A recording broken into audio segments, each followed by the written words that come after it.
எனக்கு இன்னும் தாடி வளரலையே, மீசை வளர்க்கலையே என்று வருத்தப்படுவார்கள். வயதானவர்கள் நானும் வாலிபனாக இருந்திருந்தா என்னென்ன பண்ணியிருப்பேன் தெரியுமா, எவ்வளவு சாதனைகள் செய்திருப்பேன் தெரியுமா என்று நினைப்பார்கள். அதனால் தான் நபி ஸல்லல்லாஹு அலைஹி வஸல்லம் அவர்கள் சொன்னார்கள், 5க்கு முன் 5ஐ தேடிக் கொள்ளுங்கள்.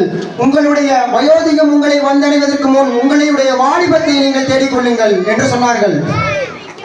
உலக மக்கள் நேர்வழி பட வேண்டும் என்று அல்லாஹ் சுப்ஹானஹு வ தஆலா 1,00,000க்கும் அதிகமான நபிமார்களை இந்த உலகிற்கு அனுப்பினார். அந்த நபிமார்கள் எல்லாம் தங்களின் இளமையில் தான் பல சாதனைகளை செய்தார்கள்.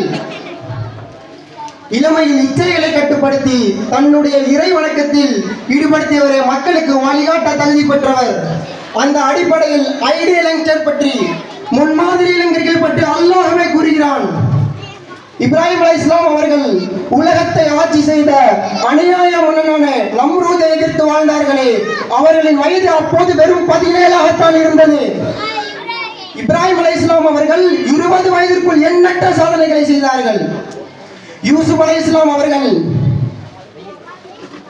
ஒரு அழகரசி அவர்களை பாவம் செய்ய கூப்பிடுறாங்க. பாவம் செய்தால் அரச வாழ்க்கை, பாவத்தை மறுத்தால் சிறை வாழ்க்கை என்ற ஒரு சூழலில் அவர்கள் மாட்டிக்கொள்கிறார்கள். அவர்கள் தேர்வு செய்தது பாவத்தை விட சிறைக்கு செல்வதை மேல் என்று கூறி 12 ஆண்டுகள் சிறையில் இருந்தார்கள். அல்லாஹ் சுப்ஹானஹு வ தஆலா அவர்களுக்கு 2 நியமத்தை கொடுத்தான். முதலாவது கனவுக்கு விளக்கம் கொடுக்கும் ஞானம், இரண்டாவது எகிப்தின் ஆட்சி. அது மட்டுமின்றி நமது சஹாபாக்கள் இளமை எப்படி கழித்தார்கள் தெரியுமா? அறிவியல் துறையில் சாதனை படைத்த சஹாபிகளில் ஒருவர் தான் அப்துல்லா இப்னு அப்பாஸ் ரலியல்லாஹு அன்ஹு அவர்கள். இவர்களுக்கு குர்ஆனுக்கு விளக்கம் அளிப்பதில் சிறந்தவர்கள். சஹாபாக்கள் அனைவரும் இவர்களை அல் ஹப்ர், அறிஞர் என்று தான் அழைப்பார்கள். நபி ஸல்லல்லாஹு அலைஹி வஸல்லம் அவர்கள் அவர்களுடைய ஹதீஸ்களை தேடி தேடி கற்கக்கூடியவராக இருந்தார்கள். நபி ஸல்லல்லாஹு அலைஹி வஸல்லம் அவர்கள் மரணிக்கும் பொழுது இவர்களின் வயது வெறும் 13ஆகத்தான் இருந்தது. நம்முடைய இளைஞர்கள் என்ன செய்கிறார்கள் இந்த 13 வயதில்? நாம் சிந்தித்து பார்க்க வேண்டும். அது மட்டுமின்றி ஸைத் பின் சாபித் ரலியல்லாஹு அன்ஹு அவர்கள் நபி ஸல்லல்லாஹு அலைஹி வஸல்லம் அவர்கள் சொன்னதற்காக யூதர்களின் மொழியை வெறும் 15 நாட்களிலும், சிறிய மொழியை வெறும் 17 நாட்களிலும் கற்றார்கள். நமது சஹாபாக்கள் இந்த இஸ்லாமிய மார்க்கத்திற்காக எவ்வளவு தம்முடைய இளமையை தியாகம் செய்திருக்கிறார்கள் என்று நாம் சிந்தித்து பார்க்க வேண்டும். ஆனால் நம்முடைய இளைஞர்கள் இன்று இந்த இஸ்லாமிய மார்க்கத்திற்காக தங்களுடைய இளமை எவ்வளவு செய்கிறார்கள் என்று நாம் சிந்தித்து பார்க்க வேண்டும். அது மட்டுமின்றி நமது முன்னோர்கள் தங்களுடைய இளமையை எப்படி கழித்தார்கள் தெரியுமா? இமாம் அஹ்மத் ரஹ்மத்துல்லாஹி அலைஹி தன்னுடைய 16ஆம் வயதிலே ஹதீஸ்களை கற்பதில் சிறந்தவராக காணப்பட்டார்கள். அவர்கள் அனாதையாக தான் வளர்ந்தார்கள். அவருடைய தாய் தான் அவர்களை பராமரித்து வந்தார்கள். அவருடைய 20ஆம் வயதில் கால்நடையாக ஆட்சி செய்தார்கள். அவர்களிடம் அப்பொழுதே ஒரு பை மட்டும் தான் இருந்தது. அந்த பையில் வெறும் புத்தகங்களாக நிரப்பப்பட்டிருந்தது.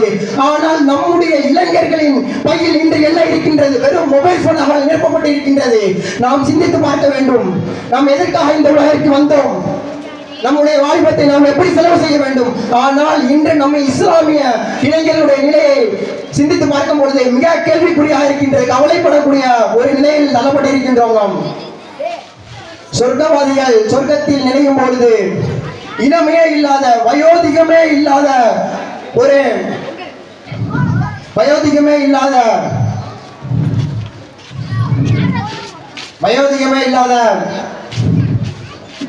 இளமையில் தான் சொர்க்கத்தில் நினைவார்கள் என்றால் இளமை எவ்வளவு முக்கியமானது. அந்த உலக நிரந்தரமான இளமையை நாம் அடைய வேண்டும் என்று சொன்னால் நாம் என்ன செய்ய வேண்டும்? மொபைல் போனை பார்த்தா போதுமா? கேம் விளையாண்டா போதுமா? நாம் நமது இளமையை அல்லாஹ்வுக்காகவும் அவருடைய ரசூலுக்காகவும் செலவு செய்ய வேண்டும். அது மட்டுமின்றி அன்பானவர்களே, வாலிபம் அமானிதமாகும். நாளை மறுமையில் விசாரிக்கக்கூடிய விசாரணை வாலிப பருவத்தை பற்றி விசாரிக்கப்படும். நாம் அதற்கு என்ன பதில் சொல்ல போகின்றோம்? நபி ஸல்லல்லாஹு அலைஹி வஸல்லம் அவர்கள் கூறினார்கள், வாலிபம் ஒரு வகையான பைத்தியம் என்று சொன்னார்கள். சிலருக்கு பெண்களின் மீது பைத்தியமாக இருக்கும், சிலருக்கு பணத்தின் மீது பைத்தியமாக இருக்கும், சிலருக்கு ட்ரெஸ்ஸின் மீது பைத்தியமாக இருக்கும். நாம் நமது வாலிபத்தை எப்படி பயன்படுத்துகிறோம்? ஐவேளை தொடுகிறோமா அல்லது கேம் விளையாடுகிறோமா? இளமையில் மதரசாக்கு செல்கிறோமா, சினிமா தியேட்டருக்கு செல்கிறோமா என்பதை நாம் நினைத்து பார்க்க வேண்டும். இன்று நிறைய கொள்கைவாதிகள், இஸ்லாமிய எதிரிகள் இளைஞர்களை தான் குறிவைத்து வழிகெடுக்கிறார்கள். நாம் நமது இளமையை இறை பொருத்தத்தோடு கழிக்க அல்லாஹ் அருள் புரிவானாக. ஆமீன். வாஹிர தவானா அல்ஹம்துலில்லாஹி ரப்பில் ஆலமீன். அஸ்ஸலாமு அலைக்கும் வரஹ்மத்துல்லாஹி தஆலா பரகாத்துஹு. வலைக்கும் ஸலாம் வரஹ்மத்துல்லாஹி வபரகாத்துஹு. மாஷா அல்லாஹ். காலேஜ் படிக்கக்கூடிய மாணவர் ஊர்ல இல்லாத நாள் தவிர ஊர்ல இருக்கும்போது கேரண்டியா ஒருத்தர் தொழுக வருவார்னா இந்த மாணவர் தான் சொல்லணும். அந்த அளவுக்கு கேரண்டியா 3 சுன்னத்துக்கு முன்னாடியே வந்துடுவார். அல்லாஹ் மென்மேலும் அவருடைய இபாதத்திலே பேணுதலே பரக்க செய்வானாக. கல்வி ஞானத்திலே எல்லா விதமான திறமைகளிலேயும் மென்மேலும் அதிகப்படுத்தி தருவானாக. அடுத்ததாக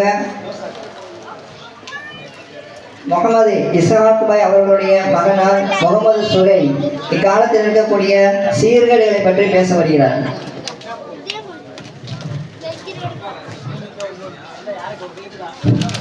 அஸ்ஸலாமு அலைக்கும் வரஹ்மத்துல்லாஹி வபரகாத்துஹு. நஹ்மதுஹு வ நுஸல்லி அலா ரசூலில் கரீம். அம்மா பஅத். கண்ணியமுள்ள அல்லாஹ்வின் நல்லடியார்களே, நாம் சீராக வாழ்வதற்கு அல்லாஹ் வழிகாட்டுகிறான். ஆனால் நாம் இன்று சீர்கேடுகளை நோக்கி சென்று கொண்டிருக்கிறோம். சீரான வாழ்வு வாழ குர்ஆனையும் ஹதீஸையும் தந்துள்ளான். ஆனால் நாம் இன்று சீர்கேடக்கூடிய சினிமாக்களையும் இசைகளிலும் மூழ்கி இருக்கிறோம். இந்த சமுதாயம் எவ்வளவு சீர்கேடுகளில் இருக்கிறது தெரியுமா? லஞ்சம் வாங்க வேண்டாம் என மார்க்கம் தடுக்கிறது. ஆனால் இன்று லஞ்சம் வாங்குவதிலும் கொடுப்பதிலும் இந்த சமூகம் மூழ்கி இருக்கிறது. மது ஹராம் என்று மார்க்கம் தடுக்கிறது. ஆனால் இன்று மதுவையே வருமானமாக வைத்து அரசாங்கம் நடக்கிறது. விபச்சாரம் கூடாது என்று மார்க்கம் சொல்கிறது. ஆனால் இன்று விபச்சாரம் இல்லை என்றால் வாழ்க்கையே இல்லை என்ற நிலைக்கு சமுதாயம் வந்துவிட்டது. பொருளாதார சீர்கேடுகள், நேர்மையற்ற வணிகம். நபி ஸல்லல்லாஹு அலைஹி வஸல்லம் அவர்கள் கூறினார்கள், ஒரு உண்மை உள்ள நேர்மையான வியாபாரி நாளை மறுமை நாளில் நபிமார்களுடன் இருப்பார். ஆனால் இன்று நமது சமுதாயத்தில் நேர்மை உள்ள வணிகத்தை எங்கும் காண இயலாது. வர்த்தகத்தில் ஏமாற்றுபவன் என்னை சார்ந்தவன் அல்ல என்று நபி ஸல்லல்லாஹு அலைஹி வஸல்லம் அவர்கள் கூறினார்கள். அடுத்ததாக வட்டி வாங்குதல். உலக அளவில் இயங்கி வரும் எல்லா தொழில் துறைகளிலும் வட்டி அடிப்படையாக செயல்பட்டு கொண்டிருக்கிறது.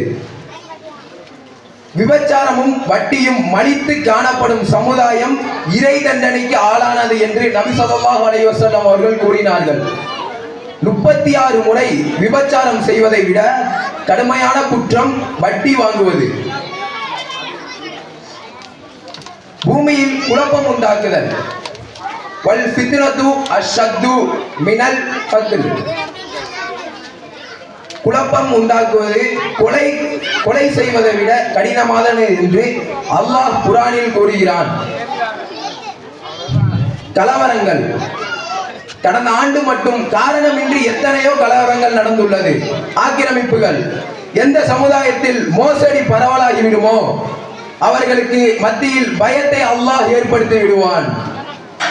அநீதிக்கு பல வடிவங்கள் இருக்கிறது. அதில் ஒன்றுதான் மற்றவரின் செல்வத்தை அவரின் அனுமதியின்றி அனுபவிப்பது. இந்த சீர்கேடுக்கெல்லாம் தீர்வுகள் என்ன தெரியுமா? இறைபயம், தக்வா வேண்டும். அல்லாஹ் நம்மை பார்க்கிறான், தவறு செய்தால் தண்டிப்பான் என்ற உணர்வு நமக்குள் வர வேண்டும். உலகத்தில் வழிகாட்ட அல்லாஹ் தந்த குர்ஆனையும் நபி அவர்களின் வழிமுறைகளையும் பின்பற்ற வேண்டும். மற்றவர்களை மாற்றி கொண்டு வருதல். நபி அவர்கள் சொன்னார்கள், தீமையை கண்டால் கையால் தடுக்க வேண்டும், முடியாவிட்டால் தனது நாவால் தடுக்க வேண்டும், அதற்கும் முடியாவிட்டால் தனது மனதால் இது தவறு என்று நினைத்து வெறுக்க வேண்டும். நீதியான தண்டனை. இன்றைய சீர்கேடுகளுக்கு தமது ஷரியத்தின்படி தண்டனைகள் கொடுத்தால் இன்ஷா அல்லாஹ் நிச்சயம் இந்த சீர்கேட்டை ஒழிக்க முடியும். வல்லாஹ் அல்லாஹ் நம் அனைவருக்கும் சீர்கேட்டை ஒழித்து சீராக வாழ அருள் புரிவானாக. அஸ்ஸலாமு அலைக்கும் வரஹ்மத்துல்லாஹி வபரகாத்துஹு.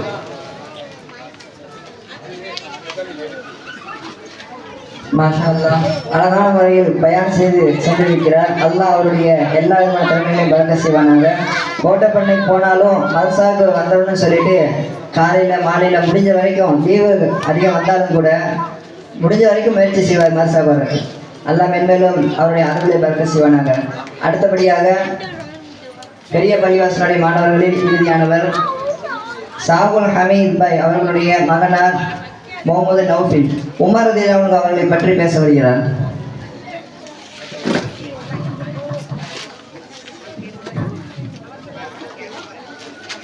அஸ்ஸலாமு அலைக்கும் வரஹ்மத்துல்லாஹி வபரகாத்துஹு. நஹ்மதுஹு நுஸல்லி அலா ரசூலிஹில் கரீம். அம்மா பாத். ஒருவரின் பெயரை சொன்னாலே நமது உள்ளம் புத்துணர்ச்சி ஆகும் என்றால் அது உமர் ரலியல்லாஹு அன்ஹு அவர்கள் மட்டும்தான்.